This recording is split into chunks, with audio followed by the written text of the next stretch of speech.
हिंदू धर्म में देवउठनी एकादशी विशेष महत्व है। यह कार्तिक मास के शुक्ल पक्ष की एकादशी तिथि को मनाई जाती है। इस दिन भगवान विष्णु 4 माह के लंबे योग निद्रा से जागते हैं। उसके साथ ही चातुर्मास का समापन होगा। देवउठनी एकादशी को प्रबोधिनी एकादशी और देवोत्थान एकादशी के नाम से भी जानते हैं। श्री हरि विष्णु सृष्टि के संचालन का दायित्व फिर से संभाल लेते हैं। इस दिन से ही विवाह, सगाई, मुंडन, गृह प्रवेश जैसे मांगलिक कार्य भी शुरू हो जाते हैं। इस दिन से मांगलिक कार्यों के लिए शुभ मुहूर्त देखे जाते हैं। देव उठनी एकादशी से साथ सभी शुभ कार्यों की शुरुआत हो जाता है। इस दिन शालीग्राम के साथ माता तुलसी का विवाह होता है। इस दिन तुलसी पूजा का विशेष महत्व होता है। इस दिन तुलसी और शालीग्राम की पूजा करने से पितृदोष का शमन होता है। इस दिन व्रत करने के व्यक्ति की कुंडली में चंद्रमा की स्थिति मजबूत होती है। वैदिक पंचाग के अनुसार इस साल कार्तिक मास शुक्ल पक्ष की एकादशी तिथि की शुरुआत 11 नवंबर 2024 की 6:46 पर शुरू होगी। वही तिथि का समापन 12 नवंबर 2024 को शाम 4:04 पर होगा। उदया तिथि के अनुसार देवउठनी एकादशी का व्रत मंगलवार 12 नवंबर को रखा जाएगा। देवउठनी एकादशी पर सुबह जल्दी उठकर स्नान ध्यान करें और भगवान विष्णु के व्रत का संकल्प लें। उसके बाद मंदिर की साफ सफाई करें और भगवान विष्णु धन की देवी माता लक्ष्मी का स्मरण करें। फिर भगवान को पंचामृत से स्नान कराएं, हल्दी या गोपी चंदन का तिलक लगाएं।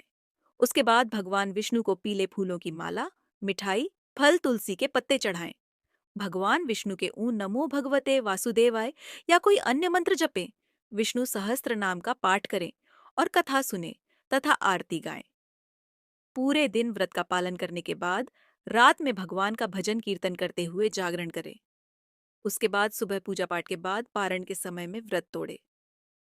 देवउठनी एकादशी की 3 कथाएं प्रचलित हैं, जो एक एक करके मैं आपको सुनाऊंगी। लेकिन कथा सुनने से पहले आपसे विनती है कि वीडियो को लाइक और चैनल को सब्सक्राइब जरूर कर दे, ताकि मैं आपके लिए इस तरह की वीडियो और बनाती रहूं। तो आइए सुनते पहली कथा को। एक राजा था। उसके राज्य में प्रजा सुखी थी।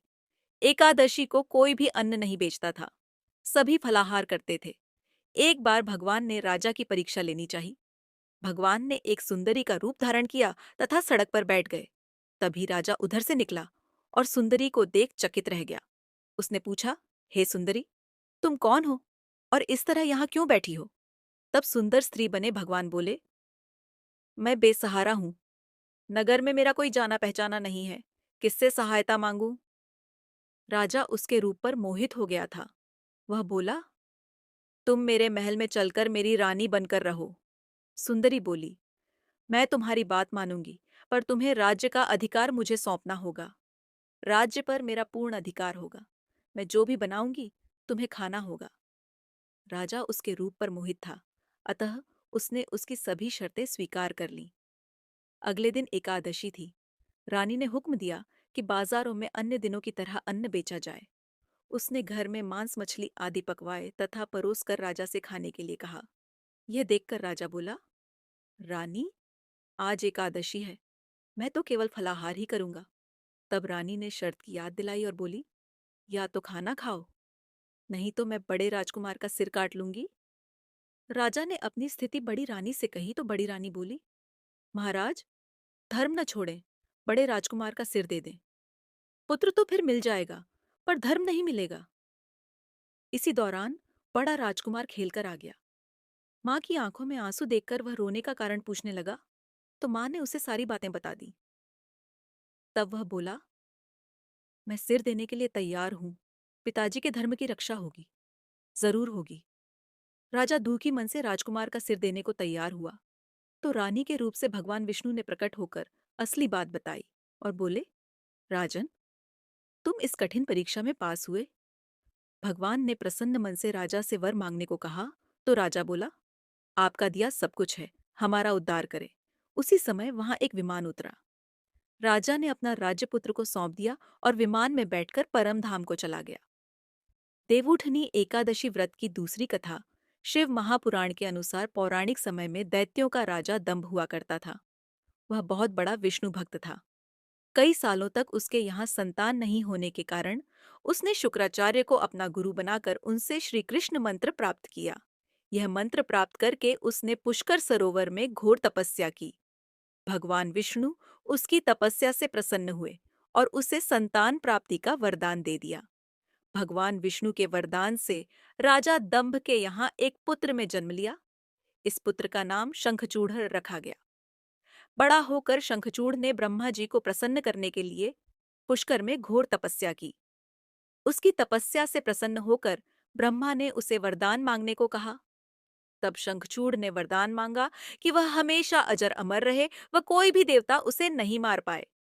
ब्रह्मा जी ने उसे यह वरदान दे दिया और कहा कि वह बद्रीवन जाकर धर्मध्वज की पुत्री तुलसी, जो तपस्या कर रही है, उससे विवाह कर ले। शंखचूड़ ने वैसा ही किया और तुलसी के साथ विवाह के बाद सुखपूर्वक रहने लगा। उसने अपने बल से देवताओं, असुरों, दानवों, राक्षसों, गंधर्वों, नागों, किन्नरों, मनुष्यों तथा त्रिलोकी के सभी प्राणियों पर विजय प्राप्त कर ली। वह भगवान श्री कृष्ण का परम भक्त था। शंखचूड़ के अत्याचारों से सभी देवता परेशान होकर ब्रह्मा जी के पास गए और ब्रह्मा जी उन्हें भगवान विष्णु के पास ले गए। भगवान विष्णु ने कहा कि शंखचूड़ की मृत्यु भगवान शिव के त्रिशूल से ही होगी, अतः आप उनके पास जाएं। भगवान शिव ने चित्ररथ नामक गण को अपना दूत बनाकर शंखचूड़ के पास भेजा। चित्ररथ ने शंखचूड़ को समझाया कि वह देवताओं को उनका राज्य लौटा दे, परंतु शंखचूड़ ने मना कर दिया और कहा कि वह महेश्वर से युद्ध करना चाहता है। भगवान शिव को जब यह बात पता चली तो वे युद्ध के लिए अपनी सेना लेकर निकल पड़े। इस तरह देवता और दानवों में घमासान युद्ध हुआ, परंतु ब्रह्मा जी के वरदान के कारण शंखचूड़ को देवता नहीं हरा पाए। भगवान शिव ने शंखचूड़ का वध करने के लिए जैसे ही अपना त्रिशूल उठाया, तभी आकाशवाणी हुई कि जब तक शंखचूड़ के हाथ में श्रीहरि का कवच है और इसकी पत्नी का सतीत्व अखंडित है, तब तक इसका वध असंभव है। आकाशवाणी सुनकर भगवान विष्णु वृद्ध ब्राह्मण का रूप धारण कर शंखचूड़ के पास गए और उससे श्रीहरि कवच दान में मांग लिया। शंखचूड़ ने वह कवच बिना किसी संकोच के दान कर दिया। इसके बाद भगवान विष्णु शंखचूड़ का रूप बनाकर तुलसी के पास गए। शंखचूड़ रूपी भगवान विष्णु ने तुलसी के महल के द्वार पर जाकर अपनी विजय होने की सूचना दी। यह सुनकर तुलसी बहुत प्रसन्न हुई और पतिरूप में आए भगवान का पूजन किया, व्रमण किया। ऐसा करते ही तुलसी का सतीत्व खंडित हो गया और भगवान शिव ने युद्ध में अपने त्रिशूल से शंखचूड़ का वध कर दिया। तब तुलसी को पता चला कि वे उनके पति नहीं हैं, बल्कि वे तो भगवान विष्णु हैं। क्रोध में आकर तुलसी ने कहा कि आपने छलपूर्वक मेरा धर्म भ्रष्ट किया है और मेरे पति को मार डाला। अतः मैं आपको श्राप देती हूं कि आप पाषाण होकर धरती पर रहे। तब भगवान विष्णु ने कहा, देवी, तुम मेरे लिए भारतवर्ष में रहकर बहुत दिनों तक तपस्या कर चुकी हो। तुम्हारा यह शरीर नदी रूप में बदलकर गंडकी नामक नदी के रूप में प्रसिद्ध होगा। तुम पुष्पों में श्रेष्ठ तुलसी का वृक्ष बन जाओगी और सदा मेरे साथ रहोगी। तुम्हारे श्राप को सत्य करने के लिए मैं पाषाण, शालिग्राम बनकर रहूंगा। गंडकी नदी के तट पर मेरा वास होगा। देव प्रबोधिनी एकादशी के दिन भगवान शालिग्राम व तुलसी का विवाह संपन्न कर मांगलिक कार्यों का प्रारंभ किया जाता है। हिंदू धर्म मान्यता के अनुसार इस दिन तुलसी शालिग्राम विवाह करने से अपार पुण्य प्राप्त होता है। देवउठनी एकादशी का तीसरा कथा इस प्रकार है। एक राजा के राज्य में सभी लोग एकादशी का व्रत रखते थे। प्रजा तथा नौकर चाकरों से लेकर पशुओं तक को एकादशी के दिन अन्न नहीं दिया जाता था। एक दिन किसी दूसरे राज्य का एक व्यक्ति राजा के पास आकर बोला, महाराज, कृपा करके मुझे नौकरी पर रख ले। तब राजा ने उसके सामने एक शर्त रखी कि ठीक है, रख लेते हैं, किंतु रोज तो तुम्हें खाने को सब कुछ मिलेगा, पर एकादशी को अन्न नहीं मिलेगा। उस व्यक्ति ने उस समय हाँ कर ली, पर एकादशी के दिन जब उसे फलाहार का सामान दिया गया तो वह राजा के सामने जाकर गिड़गिड़ाने लगा, महाराज, इससे मेरा पेट नहीं भरेगा, मैं भूखा ही मर जाऊंगा, मुझे अन्न दे दो। राजा ने उसे शर्त की बात याद दिलाई, पर वह अन्न छोड़ने को राजी नहीं हुआ। तब राजा ने उसे आटा दाल चावल आदि दिए। वह नित्य की तरह नदी पर पहुंचा और स्नान कर भोजन पकाने लगा। जब भोजन बन गया तो वह भगवान को बुलाने लगा। आओ भगवान, भोजन तैयार है। उसके बुलाने पर पीतांबर धारण किए भगवान चतुर्भुज रूप में आ पहुंचे तथा प्रेम से उसके साथ भोजन करने लगे। भोजन आदि करके भगवान अंतर्धान हो गए तथा वह अपने काम पर चला गया। 15 दिन बाद अगली एकादशी को वह राजा से कहने लगा कि महाराज, मुझे दुगुना सामान दीजिए। उस दिन तो मैं भूखा ही रह गया। राजा ने कारण पूछा तो उसने बताया कि हमारे साथ भगवान भी खाते हैं, इसीलिए हम दोनों के लिए ये सामान पूरा नहीं होता। यह सुनकर राजा को बड़ा आश्चर्य हुआ। वह बोला, मैं नहीं मान सकता कि भगवान तुम्हारे साथ खाते हैं। मैं तो इतना व्रत रखता हूँ, पूजा करता हूँ, पर भगवान ने मुझे कभी दर्शन नहीं दिए। राजा की बात सुनकर वह बोला, महाराज, यदि विश्वास न हो तो साथ चलकर देख लें। राजा एक पेड़ के पीछे छिपकर बैठ गया। उस व्यक्ति ने भोजन बनाया तथा भगवान को शाम तक पुकारता रहा, परंतु भगवान न आए। अंत में उसने कहा, हे भगवान, यदि आप नहीं आए तो मैं नदी में कूदकर प्राण त्याग दूंगा। लेकिन भगवान नहीं आए। तब वह प्राण त्यागने के उद्देश्य से नदी की तरफ बढ़ा। प्राण त्यागने का उसका दृढ़ इरादा जान शीघ्र ही भगवान ने प्रकट होकर उसे रोक लिया और साथ बैठकर भोजन करने लगे। खा पीकर वे उसे अपने विमान में बिठाकर अपने धाम चले गए।